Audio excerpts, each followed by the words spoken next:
우리는 매년 6월을 호국 보훈의 날로 정하여 나라를 위해 희생하신 분들의 그 숭고하신 뜻을 기리고 있습니다.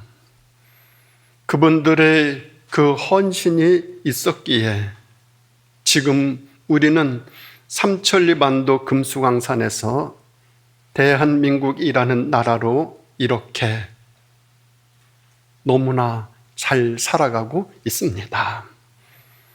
그래서 우리는 우리나라가 잘 되기를 바랍니다.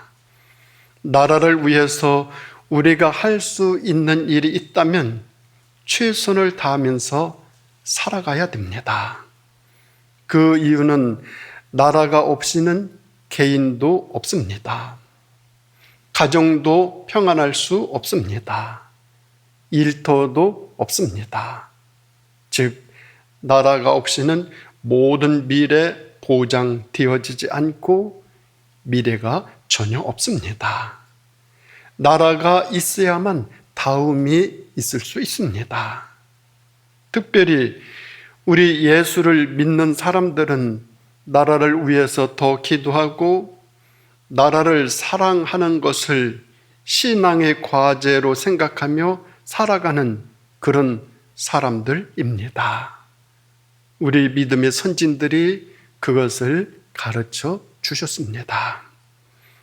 선지자 사무엘은 나라를 위하여 기도하지 않는 죄를 짓지 않겠다 이렇게 말씀하였습니다.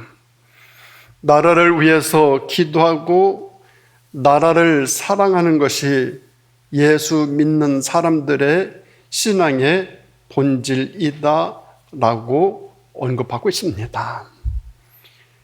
구약 성경의 대표적인 인물 모세는 애굽에서 종살이하는 자기 민족을 구원하기 위해 온갖 고초, 고난을 다 겪으면서까지도 평생을 나라를 사랑하는 일에 자신의 온 삶을 다 바친 사람입니다. 신약 성경 사도 바울은 우리가 잘 아는 대로 자기 민족이 아닌 이방 민족에게 복음을 전하는 이방인의 사도로 부름을 받았지만 자기 민족을 사랑하는 마음이 지극정성했던 사람입니다. 로마서 9장 3절을 보면 사도 바울은 이렇게 고백합니다. 나의 형제 고륙의 친척을 위하여 내 자신이 저주를 받아 그리스도에게서 끊어질지라도 원하는 바로다 이렇게 말하였습니다. 자기 나라, 자기 민족이 잘 되기 위해서는 나는 어떻게 돼도 상관이 없다라는 자기 민족을 사랑하는 마음이 컸던 사도 바울이었음을 알 수 있습니다. 역사적으로 보면 우리 한국교회도 우리나라 역사의 고비고비마다 나라와 민족을 사랑하는 일에 온갖 희생과 고난을 자초하면서 앞장섰던 아름다운 신앙의 전통을 간직하고 있습니다.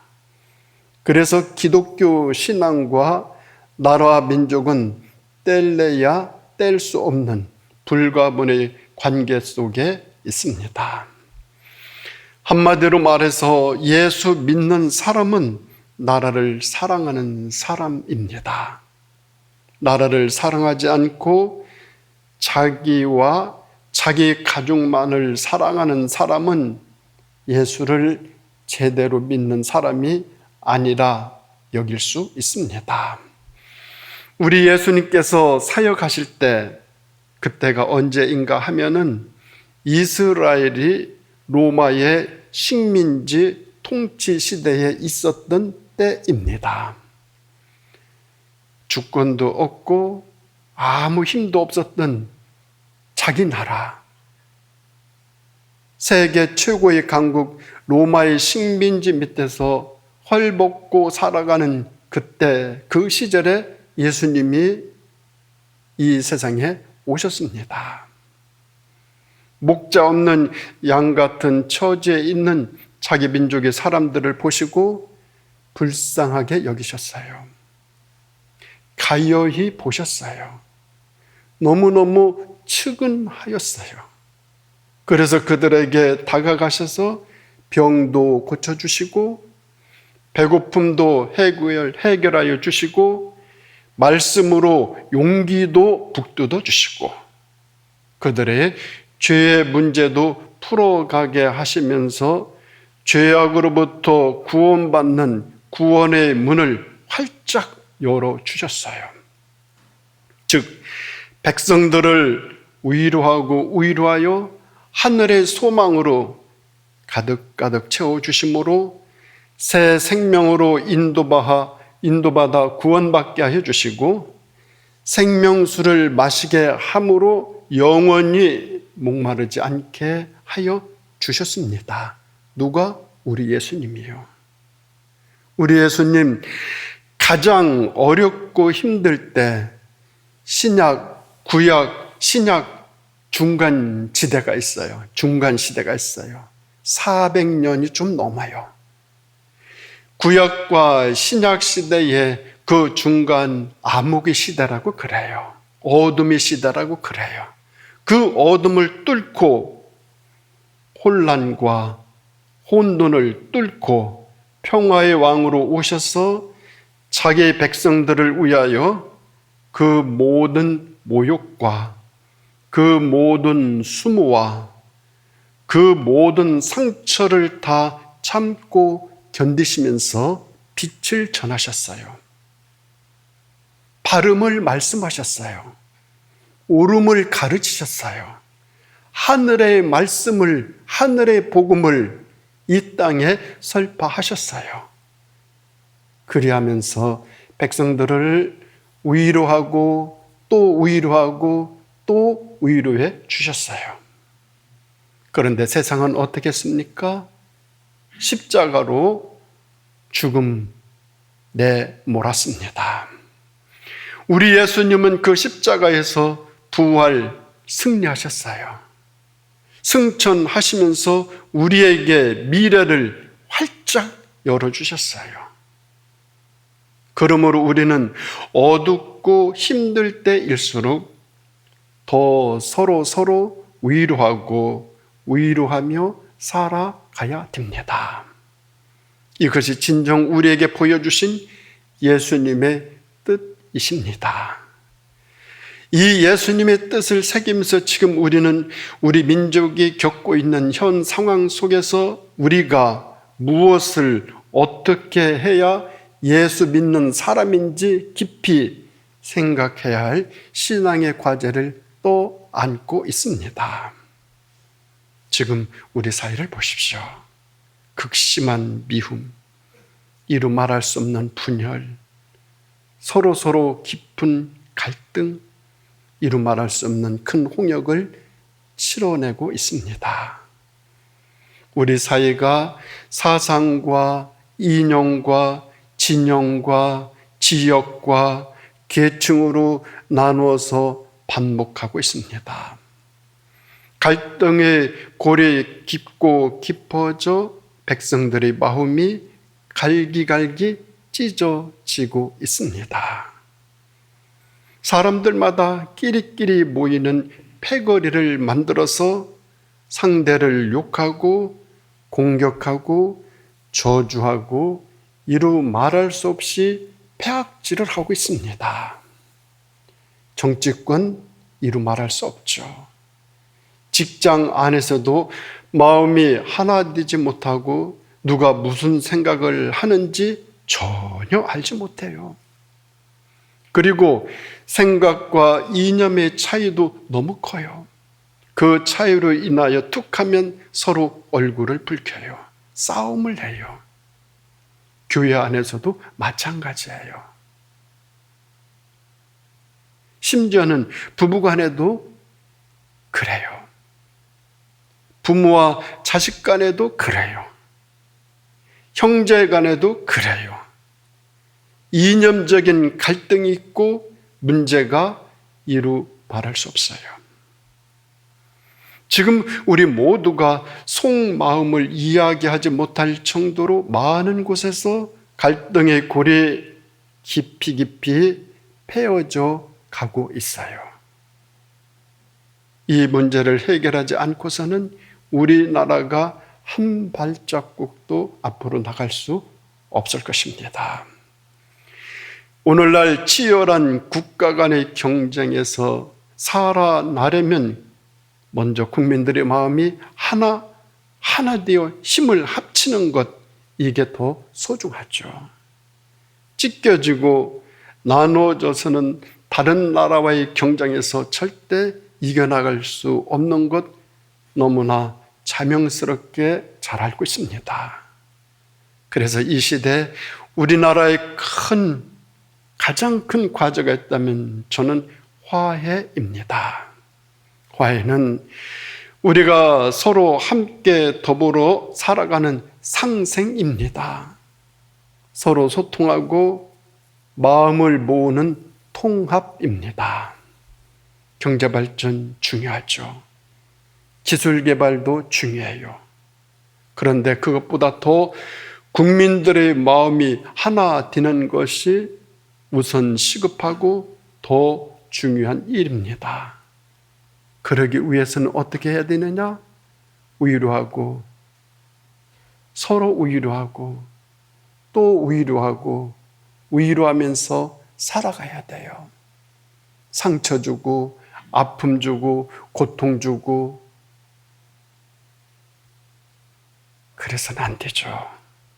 국가안보, 신무기 개발해서 국방을 튼튼히 하는 것만으로는 부족하죠.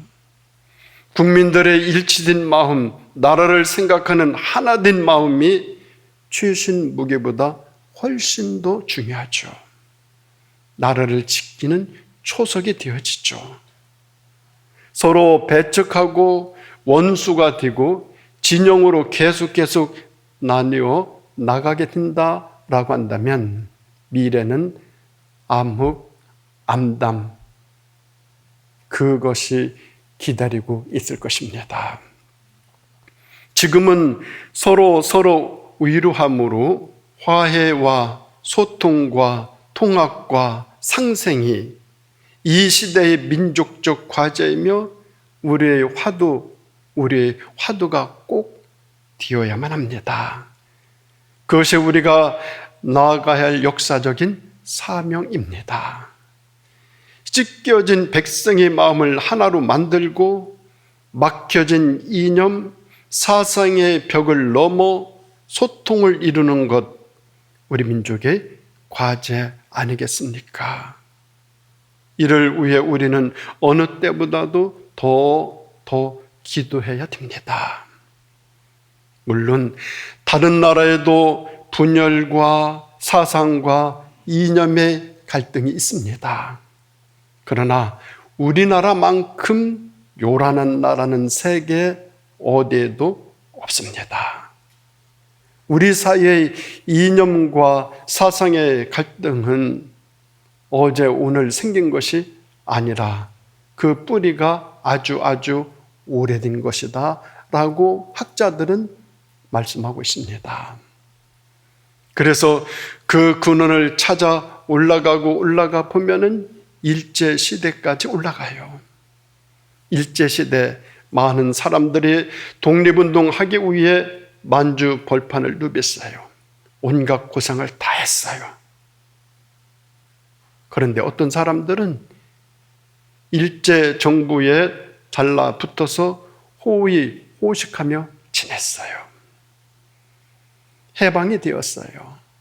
독립운동 하던 사람들, 수고하고 애쓴 사람들이 대접을 받아야 되는데 거꾸로 됐어요. 독립운동 하던 사람들이 천대를 맞고 친일하던 사람들이 득세하는 세상이 되었어요. 독립운동 했던 그 사람들이 그것을 보니 속이 뒤집어졌어요. 나라를 위해 희생을 해서 독립을 이루었는데 엉뚱한 사람이 그 덕을 누리고 있는 것이에요. 그때부터 우리 민족이 나누어지기 시작했어요. 정치적으로 불안하게 되었어요. 소련의 통치를 받아야 된다, 신탁, 아니다, 반탁, 신탁, 반탁 외치다가 남과 북이 쫙 갈라졌어요. 6.25 전쟁, 공산군이 쳐들어왔어요. 어느 날 갑자기 동네 머슴이 완장을 차더니 마을 지도자가 되어서 자기 주인을 데려다가 죽창으로 찔러 죽여요. 공산당에 고발해서 다 죽여버려요. 공산당이 물러가고 국군이 들어오자 반대로 이번에는 공산당의 앞잡이 노릇을 했던 사람들을 다 잡아 죽였어요. 한 번은 공산당이, 한 번은 국군이 들어와서 사람들을 죽이게 되니까 동네 사람들이 나누어졌어요. 가슴에 한이 쌓였어요. 이루 말할 수 없는 고통과 아픔의 한을 안고 살아갔어요. 뿐만 아니라 한국 전쟁 때 납북된 사람들의 가족은 이 땅에 살면서 온갖 서름과 핍박을 다 당했어요. 납북된 사람이 있는 가족은 아무리 공부를 잘해도 출세할 수 없었어요. 사법고시 합격해도 판사가 될 수 없었어요. 공무원도 될 수 없고 군인도 될 수 없었어요. 해외에 나갈 수도 없었어요. 이 사람들이 다 억울한 마음을 가지고 한을 품고 살아왔어요. 뿐만 아니라 독재 정권 시대에 민주화 운동하던 사람들 핍박하고 감옥에 가뒀어요. 그의 가족들은 여기저기 쫓겨다니며 이루 말할 수 없는 모진 고생을 많이 했어요. 직장에서 승진하게 되는데 제외됐어요. 숨죽임이 살았어요. 그들에게 한이 쌓이고 쌓이고 쌓이고 쌓였어요. 우리나라 노사 관계는 어떻습니까? 세계적으로 우리나라의 노동운동만큼 과격한 곳 없을 것입니다. 전투적이고 과격한 노동운동이 될 수밖에 없었던 이유가 있어요. 그것은 정부가 국민의 세금을 들여 기업을 전적으로 지원해서 재벌을 만들어 주었는 그들의 그 재벌을 되어 가지고 어떻게 됐어요? 대기업이 되었고 너무너무 잘 살았어요. 엄청난 특혜와 혜택을 받았어요. 그러면 그런 특혜, 그런 은혜를 입었으면 이제는 국민에게 돌려줘야 되죠. 나눠야 되죠. 함께 해야 되죠. 그것이 마땅해요.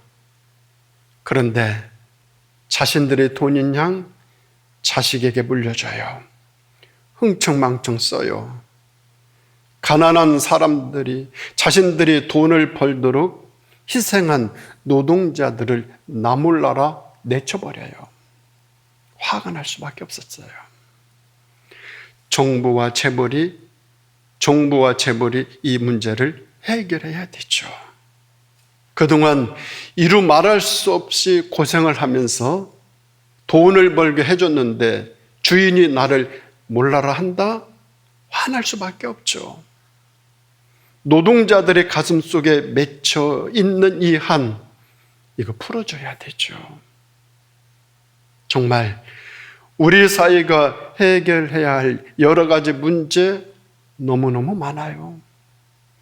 그동안 너무 억울하게 살아온 사람들, 가슴에 한을 품고 살아가는 사람들이 그 마음을 위로하고 위로하면서 또 보듬어주고 보듬어주면서 그 한을 풀어줘야 되죠. 이것이 정부와 예수 믿는 우리들이 해 나가야 할 일 아니겠습니까? 서로의 마음을 터놓고 이야기하고 화해하고 용서하는 일 말입니다. 즉 위로하는 일 말입니다. 무엇보다도 소통하는 일에 앞장서야 되죠. 나와 생각이 다른 사람과 소통해야 돼요. 서로 원수가 된 사람들이 친구가 되는 화해의 역사가 이루어져 나가야 돼요. 끼리끼리 모여서 화해와 소통이 있을 수 없어요. 끼리끼리 모여서 당을 만들고 무엇을 만들고 자기들끼리 주장해 나간다면 화해는 이루어지지 않아요. 서로 의견이 다른 사람, 서로 뜻이 틀린 사람 함께 해야 되죠. 그렇게 소통해야 되죠. 나와 생각이 다른 사람과 해야 그것이 소통이고 그것이 화해이죠. 예수 믿는 사람들이 여기에 앞장서 나가야 됩니다. 이것이 우리 민족의 과제예요. 이것을 해결하지 않고는 사회가 앞으로 조금도 나갈 수 없어요. 우리 민족의 행복한 인생 살아갈 수 없어요. 우리 신앙인들이 나라 민족을 위해서 기도하며 해야 할 일이 있다면 위로하고 보듬어 주고 이렇게 다독이면서 화해하고 소통해 나가야 되죠. 이것이 이 시대에 예수 믿는 우리들에게 부여된 임무라고 생각합니다. 오늘 본문 이사야 4장 3절 말씀에서는 하나님의 대로를 평탄케 하라 말씀하고 계셔요. 하나님께서는 지금까지 그래 왔던 것처럼 우리 민족을 평화와 축복의 길로 인도하시길 원하셔요. 그런데 그 길에 장애물이 있어요. 그 장애물이 무엇인가 하면은 분열이요, 미움이요, 갈등이요, 대결이요, 편가르기라는 것입니다. 이런 장애물, 걸림돌을 치우고 하나님이 가시는 길을 고르게 예비해 드리고 하나님의 대로를 평탄케 드리는 것이 우리에게 주어진 사명인데 그것이 무엇이냐? 서로 위로하라. 내 백성을 위로하라. 내 백성을 위로하라. 위로하며 살아가라 라는 것이에요. 잘 알고 있는 독일의 철학자 헤겔이 정립한 변증법 논리 3단계 과정이 있습니다. 변증법 논리 3단계 과정에서 1단계는 정이에요. 정은 어떤 주장이나 현상, 기존의 상태를 긍정하는 초기 단계예요. 이것이 옳다, 이것이 어떤가, 이렇게 내놓는 어떤 안, 이것이 1단계예요. 그럼 2단계는 어떤 건가 하면 반이에요. 정의 단계에서 1단계에서 모순이나 문제점을 발견하고 이를 부정하거나 반대하는 대립 단계예요. 1단계에서 어떤 안을 내면 2단계에서 그것의 문제점을 발견하고 그것과 대립하는 것이 2단계예요. 그러면 3단계는 합이에요. 합은 정과 반의 대립을 극복하고 두 요소의 장점을 통합하여 더 높은 차원의 새로운 진리, 새로운 상태, 새로운 발전, 새로운 구상, 새로운 이상, 새로운 그 어떤 것을 만들어내는 종합적인 단계예요. 그런데 우리는 그동안 정과 반만 반복하고 있는 것 같아요. 그동안 서로 비방하고 비판하고 비난하며 지적하고 상처 주고 방해하고 회방하는 일에만 너무나 익숙해져 있지 않나 그런 생각을 해봅니다. 어쩌면 1945년 해방 이후 우리나라 근현대사가 그리해오고 있는 것 같아요. 어떤 안을 내면 반대해요. 이쪽에서 어떤 안을 내면 이쪽에서 반대해요. 1단계, 2단계만 계속 여기서 쳇바퀴 돌고 있어요. 한 발자국도 못 나가고 있어요. 한 단계만 올라가면 되는데 그걸 못 올라가고 있어요. 정과 반만 계속 반복하며 비난하고 비판하고 있어요. 이제는 여기에서 벗어나 더 높은 차원의 합에 이르러야 돼요. 그 합에 이르르기 위해서는 내 백성들을 위로하라. 백성들을 위로하라. 위로하라. 위로하라. 그게 위로하는 일이 우리 일이에요. 그래서 합을 이루어서 보다 더 높은 차원, 보다 더 높은 경지, 보다 더 높은 이상을 만들어내야 우리가 발전해 나갈 수 있지 않겠습니까? 계속 정과 반만 반복하고 있어요. 어떤 안을 내면 안 돼. 이쪽에서 어떤 안을 내면 안 돼. 서로 싸우고 있어요. 합을 이루지 못하고 있어요. 이 역사를, 이런 모습을 우리는 너무너무 보면서 지쳐가고 있어요. 실물이 날 정도로. 안 그렇습니까? 저만 그렇습니까? 이게 우리들의 아픔이에요. 이제는 한 단계 올라서야 돼요. 합의 3단계로 가야 돼요.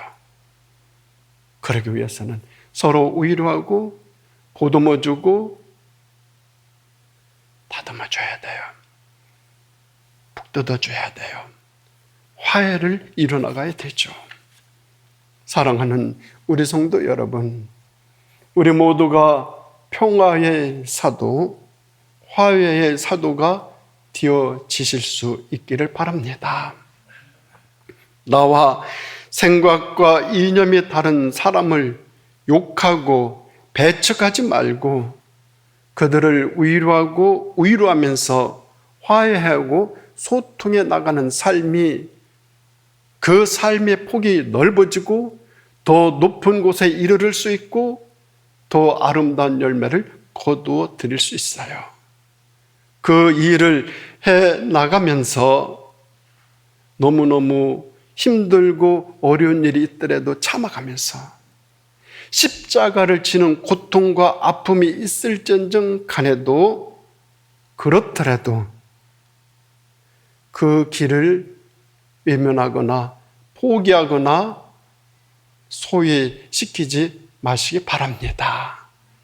그 일을 이루어가는 것이 예수님이 이 땅에 오셔서 우리들을 위로해 주시면서 생명의 길 보여주신, 구원의 문을 열어주신 그 은혜, 그 뜻을 아주 조금이라도 이루어드리는 작은 예수가 되어질 수 있습니다. 우리 사회를 보면 비판하고 비평하고 비난하는 사람들은 참으로 많아요. 차고 넘쳐요. 이제는 여기서 벗어나야 되죠. 우리 모두가 이 민족, 이 백성의 아픈 현실을 바라보고 화해와 평화의 사도로 서로 위로하고 보듬어주는, 다독여주는 이 시대의 참된 위로자로 살아가실 수 있기를 예수님의 이름으로 축원드립니다. 기도하시겠습니다. 하나님 아버지, 우리 민족의 가장 아픔의 현장이었던 한국전쟁, 이 주관에 있습니다. 아버지 하나님, 우리의 현실을 너무너무 잘 알고 계신 하나님, 이 나라 이 민족을 긍휼히 불쌍히 측은히 여기셔서 우리 예수 믿는 사람들이 내 주변의 사람들 나와 뜻이 틀리더라도 다르더라도 그들을 보듬으면서 위로하고 위로하면서 아름다운 공동체 함께 만들어 삼천리반도 금수강산에서 복되게 아름답게 은혜롭게 살아갈 수 있도록 축복하여 주시기를 예수님의 이름으로 간절히 기도드립니다. 아멘.